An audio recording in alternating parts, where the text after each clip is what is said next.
उड़ान पंख से है या हौसले से? फैसले से पहले एक बार रूबरू होते हैं मोहम्मद कैश से। दिल्ली यूनिवर्सिटी के मिरांडा हाउस में ताइक्वांडो ट्रेनर के रूप में काम कर रहे मोहम्मद कैश की आंखें भले ही कमजोर हों, पर जज्बा आसमान से भी ऊंचा है। जी हां, आज हम आपको मिलवाते हैं नौजवान मोहम्मद कैश से, जिसने अपने बलबूते अपने सपनों को साकार कर एक नई मिसाल कायम की है। खुदी को कर बुलंद इतना कि खुदा बंदे से खुद पूछे, बता तेरी रजा क्या है। ये है बिहार के रहने वाले मोहम्मद कैश।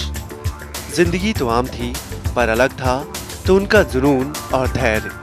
मोहम्मद कैश की एक आंख पूरी तरह से बेकार थी और दूसरी आंख से सिर्फ पास का ही दिखता। ऐसे में जीवन के पहियों को कैसे आगे बढ़ाया जाए, ये सबसे बड़ी चुनौती थी। कुछ अलग करने की चाहत ने कैश को ताइक्वांडो की तरफ मोड़ दिया। ग्राउंड में क्लास होता था, मैं सड़क से जाता था तो उसकी आवाज़ सुनने में मुझे बहुत मज़ा आता था। तो कई बार मैं थोड़ी देर रुक करके क्लास को देखता था, फिर उनसे बात की मैंने जाकर कि मैं भी करना चाहता हूँ। मेरा विज़न की प्रॉब्लम के कारण कई बार उन्होंने मना भी कर दिया। फिर मेरा एडमिशन हुआ आर.के.पुरम सेक्टर 5 में national association for the blind की स्कूल है सेक्टर 5 में। तो उसके कुछ दिन के बाद वहाँ पे ताइक्वांडो क्लासेस हो रही थी, तो मुझे पता चला और मुझे बहुत खुशी हुई कि मुझे भी मौका मिला। कैश बचपन से दुनिया को धुंधली नजर से देखते आ रहे हैं। नजर भले ही दूर तक न देख पाती हो, पर लक्ष्य हमेशा साफ साफ दिखता रहा। लगन और कड़ी मेहनत का ही नतीजा है कि कैश दिल्ली यूनिवर्सिटी के मिरांडा हाउस में ताइक्वांडो प्रशिक्षक के रूप में काम कर रहे हैं। दौलत सिंह बिस सर हैं वहाँ पे, उनसे मैंने बात की और उन्होंने भी ये कहा कि आपको विज़न की प्रॉब्लम है, मुझे तो सिखाने में दिक्कत नहीं है, लेकिन मैं भी प्रॉब्लम हो सकता है। मैंने बोला कि मेरा जो मैंने सीखा है आज तक वो आप मुझे देख लीजिए, मैं करके आपको दिखाता हूँ। अगर आपको लगता है कि मैं अच्छा कर रहा हूँ तो प्लीज़ हेल्प कीजिए मेरी। फिर उन्होंने देखा और उन्होंने सजेस्ट किया कि हाँ कोशिश कर सकते हैं। आलोचनाएं इंसान के हुनर को निखार देती है। कैश का भी सफर दुश्वारियों से भरा रहा।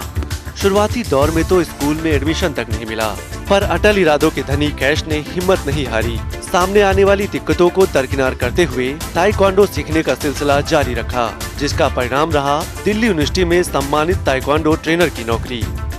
हमेशा वो सपोर्ट करते हैं। स्टार्टिंग में जब ये कोर्स हमने मतलब ज्वाइन किया था तो फाइटिंग वगैरह से बहुत डर लगता था कि नहीं कोई मारेगा तो ये फूट गया वो फूट गया। सर बोलते नहीं ऐसा कुछ नहीं होगा, हमेशा प्रोटेक्शन के लिए तुम्हारे साथ वहाँ कोई ना कोई रहेगा और फूटने वूटने की बात नहीं है।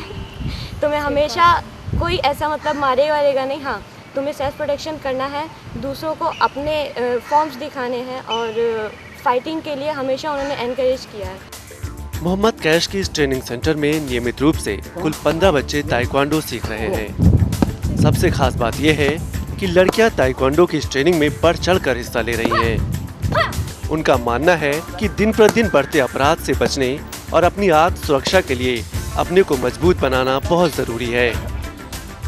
जैसे आजकल दिल्ली में इतने वो लड़कियों के साथ छेड़छाड़ रेप्स बहुत ही बढ़ चुके हैं आजकल, तो उसके लिए हमें एक लड़की को चाहिए कि वो सेल्फ डिफेंस अपना अच्छे से सीखे और अपने को सुरक्षित रखने के लिए कुछ ऐसा कुछ सीखे जिससे वो कम से कम अपने को तो सुरक्षित रख पाए। गर्ल्स के लिए ताइक्वांडो बहुत ज़रूरी है। और क्यों ज़रूरी है? क्योंकि सबसे पहली बात है सेल्फ प्रोटेक्शन। सेल्फ प्रोटेक्शन आज के टाइम में जैसे कि इतने सारे केसेस हमने देखे मर्डर के जो अभी फ़िलहाल में जिगिशा केस वगैरह आया था, तो उसके लिए सेल्फ प्रोटेक्शन बहुत ज़रूरी था। अगर उन लोगों को कुछ अपनी सेल्फ प्रोटेक्शन के लिए कुछ आता, अपने को प्रोटेक्ट वो कर सकते, तो वो ज़रूर आज हम कह सकते जिंदा होते। बढ़ते टेलीविजन के दौर ने ताइक्वांडो की लोकप्रियता को और भी बढ़ा दिया है। आज के युवा इसको अपने करियर के रूप में खुलकर अपना रहे हैं। आप इससे जुड़कर अपनी सुरक्षा और सेहत तो संवार ही सकते हैं, साथ ही प्रोफेशनल करियर के रूप में आप इससे जुड़कर अच्छा पैसा भी कमा सकते हैं। मार्शल आर्ट में ज़्यादातर जापान, कोरिया ये सब भी आगे बढ़ रहे हैं, तो हम चाहते हैं कि इंडिया को भी आगे ले जा सके स्पोर्ट्स में। तो अब तक तो यही है मेरा। यहाँ कुछ ऐसे भी बच्चे हैं जो पूरी तरह से दृष्टिहीन हैं, फिर भी उनमें अदम्य साहस है। पंचिंग मारना हो या किक मारना, देखने वाला तो यही कहेगा कि इन्हें सब दिखाई देता है। 2, 3, 4, go। मोहम्मद कैश की जादुई ट्रेनिंग का ही असर है कि नेत्रहीन ये लड़कियां आवाज सुनकर किसी पर भी प्रहार कर सकती हैं। जैसे कि किस तरीके से करना है, किस तरीके से पंच है, फेस पंच किस तरीके से है, मिडिल पंच किस तरीके से है। तो सर का सपोर्ट की वजह से कोई प्रॉब्लम नहीं होती है। उसके बोलने के आवाज़ से पहचान जाता है कि उसका फेस इतने ऊंचाई पर होगा। इन लड़कियों की मेहनत और मोहम्मद कैश की ट्रेनिंग ने इनको मानसिक और शारीरिक रूप से मजबूत बना दिया है। आज ये किसी भी चुनौती को आसानी से स्वीकार कर सकती हैं। अगर देखना चाहते हो मेरी उड़ान को तो थोड़ा और ऊंचा करो आसमान को। दिल्ली यूनिवर्सिटी के मिरांडा हाउस में ताइक्वांडो प्रशिक्षक के रूप में काम कर रहे मोहम्मद कैश की आंखें भले ही कमजोर हो पर इरादा बुलंद है। उन्होंने साबित कर दिया है कि नेक इरादे और मजबूत हौसले के साथ किसी भी समस्या को दूर किया जा सकता है।